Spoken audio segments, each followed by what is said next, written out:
And it's not just the gaffes, it's not just the cognitive decline. When he does put a sentence together, he's likely to be saying dangerous race-baiting speeches like this one he gave to black students at a college graduation ceremony in recent days. You missed your high school graduation. You started college just as George Floyd was murdered. And there was a reckoning on race. It's natural to wonder if democracy you hear about actually works for you. What is democracy? If black men are being killed in the street, what is democracy? The trail of broken promises still leave black communities behind. What is democracy? You have to be 10 times better than anyone else to get a fair shot. And most of all, what does it mean, as we've heard before, to be a black man who loves his country, even if it doesn't love him back in equal measure?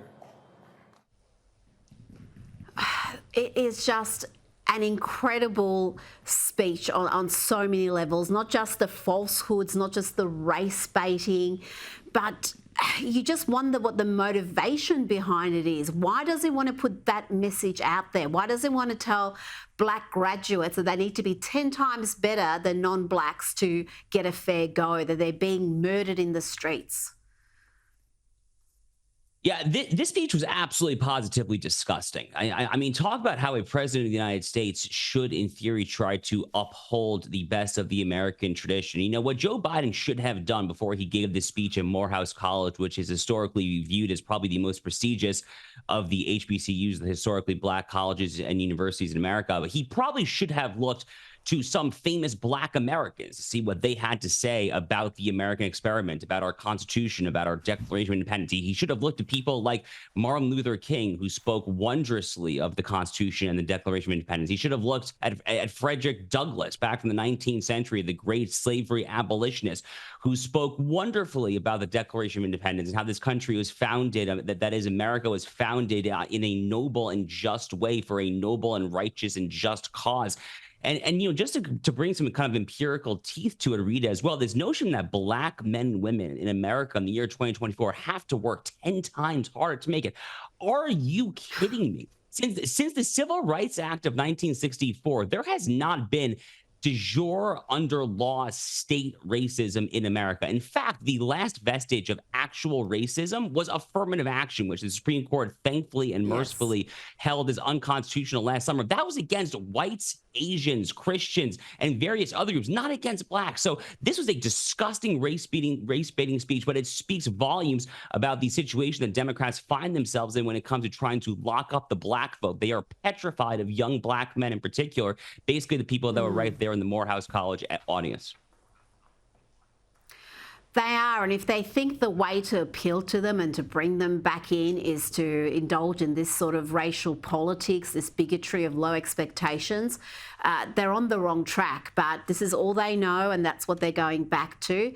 But I want to speak to you about this shameful episode for the Biden administration. And today, they've sent an official message of condolence to for the Iranian president, Ibrahim Raisi, who died in a helicopter crash yesterday. Really, the White House offering its condolences to the butcher of Tehran, a man who tortured pregnant women, who was responsible for thousands being slaughtered. It beggars belief. I mean, disgusting, honestly, does not do this justice, Rita. You know, tragically, by the way, it's not just Joe Biden. I mean, NATO, the official NATO spokesperson, also offered her condolences on behalf of NATO.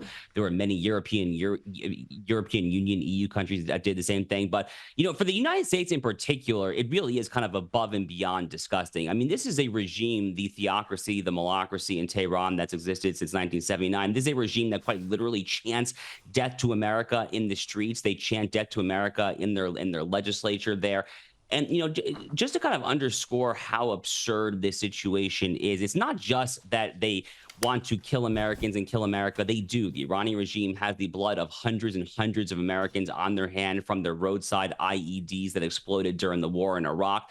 They have tried to assassinate Americans all around the world, for that matter. But over the past 48 to 72 hours, though, what we have seen is that a lot of the Iranian people inside of Iran, Rita, have risked their lives to go on social media and celebrate the death of this man that you just described, the so-called butcher of Iran, this man who has terrible amounts of copious blood on his hands. And at the same time that the Iranian people who are struggling for basic human dignity and free expression inside their own country, at the same time that they are risking jail time, prosecution, or God forbid, even worse, just to go to social media and to express their joy that the butcher of Tehran is no longer with us. At the same time as that, the president of the United States and the leader of the free world is offering his condolences. How about we just say, we hope for the best for the Iranian people. May your next president offer you something remotely approximating human dignity. Not that the president has that power, it's up to the Ayatollah, but some message along those lines would have been nice. But offering condolences for a terrorist jihadist state, oh my God, never thought I would see it, honestly. Just if you can't put out a message that hopes for better days for the Iranian people, then just don't do anything. Don't put out a condolence letter. I mean, it is, oh gosh, for someone, as you know, my family fled Iran after the Islamic Revolution and the Islamist takeover of the country. So to have the US president, the Biden administration, put out a message like that, it's just, like I said, it beggars belief.